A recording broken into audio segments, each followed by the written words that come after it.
আসসালামু আলাইকুম প্রিয় শিক্ষার্থী ভাই বোনেরা, আশা করি ভালো এবং সুস্থ আছেন। আমি আপনাদের দয়া ভালো এবং সুস্থ আছি। আজকে আবার একটি অসাধারণ ক্লাস নিয়ে আপনাদের সামনে হাজির হয়েছি।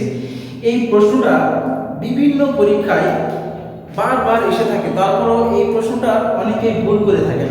একদম সিম্পল একটা অঙ্ক, তারপরে কেন জানি ভুল করে চলে আসে, আমি বুঝি না। তারপরও আপনারা এই অঙ্কটা একটু এক নজরে দেখে নেন। দেখেন, একটি সংখ্যার 3 গুণের সাথে, ভালো করে খেয়াল রাখেন, সংখ্যাটা কিন্তু অজানা, ঠিক আছে? একটি সংখ্যার 3 গুণের সাথে দ্বিগুণ যোগ করলে 90 হয়, তাহলে সংখ্যাটি কত? ঠিক আছে, এখন এই প্রশ্নের উত্তর দিতে গেলে আপনাকে একটা সংখ্যা, অজানা একটা রাশি আপনাকে ধরে নিতে হবে।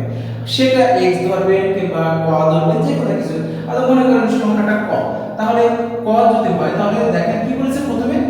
মনে করি আমি যদি বেসিক লিখি তাহলে কি লিখবেন, এইভাবে লিখবেন। মনে করি সংখ্যাটি সংখ্যাটি ক। তাহলে প্রশ্ন মতে আমরা কি লিখতে পারি বলেন তো? প্রশ্ন মতে লিখতে পারি না যে 3 গুণ, তাহলে এর সাথে আমরা 3 গুণ করব, তাহলে 3 ক। আবার বলেছে দ্বিগুণ যোগ করলে তাহলে 2 ক। তাহলে সমান সমান কি বলেছে, সংখ্যা 90 হয়।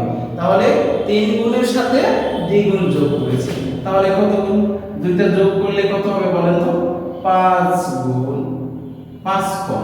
তাহলে এখানে 90। এখন আমরা যদি 5 দ্বারা ভাগ করে দিই তাহলে সংখ্যাটি দাঁড়ায়, একদম সিম্পল বিষয়, সেটা হচ্ছে 18। তো অপশনে এরকম চারটা অপশন দেওয়া থাকবে, 18 না 20 না 90, এরকম চারটা অপশন দেওয়া থাকবে। আপনাদের খুব সহজেই অঙ্কটা বের করে নিতে হবে। এটা বেসিক অঙ্ক যদি হয়, যদি রিটেন হয় তাহলে রিটেন এইভাবে লিখবেন, আর যদি এমসিকিউ তে হয় এমসিকিউ তো একই অবস্থা।